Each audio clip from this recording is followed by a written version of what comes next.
Have you ever wondered whether a reflexologist can tell you what's wrong with you just by feeling your feet?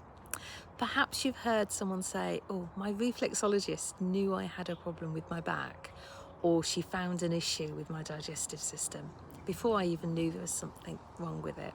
It can sound quite remarkable, but is it really possible? The answer is a little more complicated than a simple yes or no.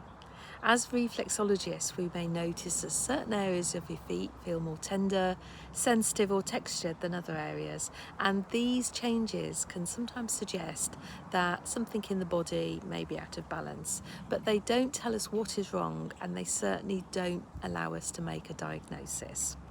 So instead, what happens is these findings often lead to a conversation. For example, a nice, quick, easy example. If I notice that a client's kidney reflexes are particularly tender, one of the first things I might ask is how much they drink. Water, I'm talking water, not alcohol. If they tell me they rarely drink enough water, then I may encourage them to increase their water intake. Quite often at the next appointment, those reflexes will feel much less tender.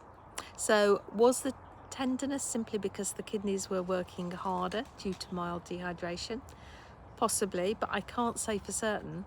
What I can do is use the information from the feet alongside what the client tells me to build a fuller picture. This is why consultation and the discussion after a treatment are such an important part of reflexology. Your feet never tell the whole story on their own.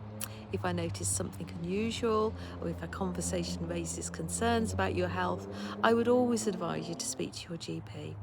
Reflexologists are not trained to diagnose medical conditions, and we would never tell someone they have a particular illness based on their reflexes.